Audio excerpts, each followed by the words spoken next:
कोई कहता है हमारे जात के किसी नेता को भारतीय जनता पार्टी ने टिकट नहीं दिया।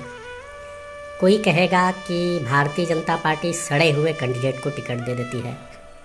कोई कहेगा कि भारतीय जनता पार्टी ने आरक्षण के बारे में बात नहीं की। कोई कहेगा कि बिजली माफ़ नहीं किया। कोई कहेगा कि वो सिर्फ इस प्रकार के फलाने जाति के लोगों को प्रश्रय देती है। ना जाने ऐसे कितने प्रकार के हिंदू समाज के लोगों के मन में विचार आते रहते हैं और इन सभी प्रकार के विचारों को समायोजित करके एक तरफ में वोटिंग कराने का जो कार्य है वह अत्यंत दुर्लभ है।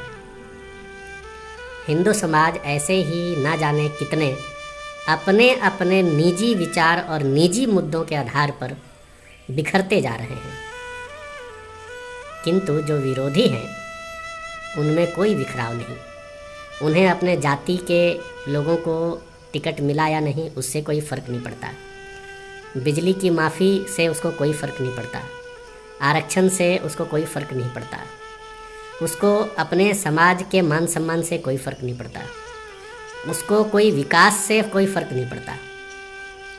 उसका एजेंडा क्लियर है, साफ है। जो हिंदुत्व को हराएगा उसी को वोट देना है। किंतु हिंदू समाज के पास समस्याएं अनेक हैं। इतनी समस्याएं हैं, इतने सारे विचार हैं, इतनी सारी बातें हैं। एक कहावत है, मुंडे मुंडे मति भिन्ना। जितने लोग, जितने सक्रिय हिंदू युवा, उनके अपने अपने अलग अलग सिद्धांत हैं, उनके अपने अपने नेता हैं। भाई किसी फैक्ट्री से ढूंढ करके निकालोगे क्या? मनुष्य है, कभी भी कोई नेता परफेक्ट नहीं हो सकता। और विपक्ष में जो नेता खड़े हो रहे हैं वो कोई दूध का धुला हुआ नहीं खड़े हो रहे। उन लोगों ने फाइनली ये डिसीजन लिया है कि हमारा टारगेट क्या है, उसके अनुसार से हमें काम करना है।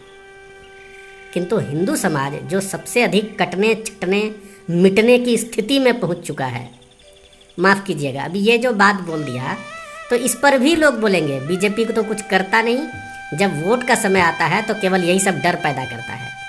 बटेंगे तो कटेंगे, छटेंगे, घटेंगे, ना जाने और क्या क्या।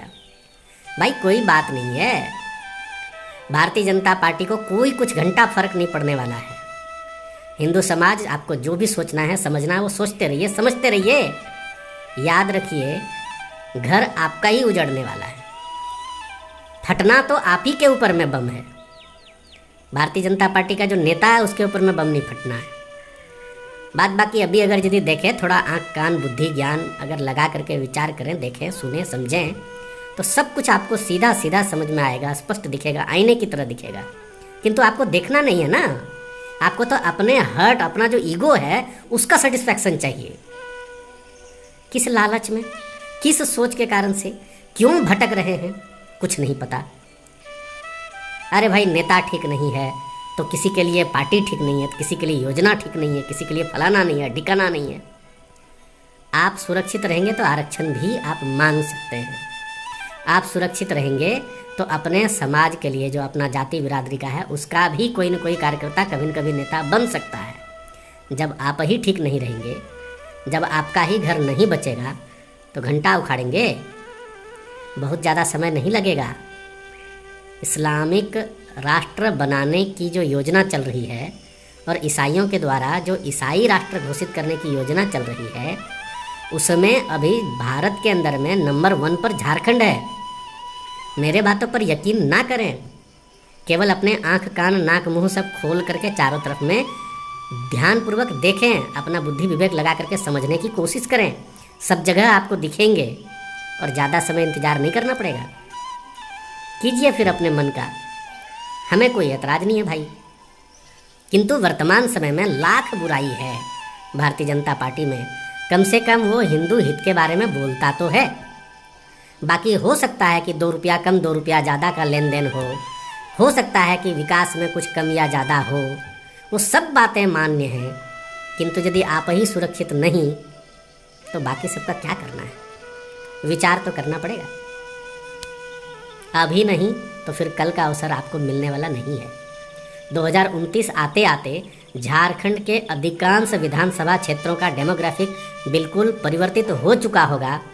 फिर जैसे संथाल परगना का शिकारीपाड़ा क्षेत्र है, जैसे बरहेट क्षेत्र है, उस तरह के क्षेत्र जब बन जाएंगे तो फिर उखाड़ते रहना जो जो उखाड़ना है, और सीट निकाल करके दिखा लेना, एड़ी चोटी एक लग करके देख लेना, तब समझ में आएगा।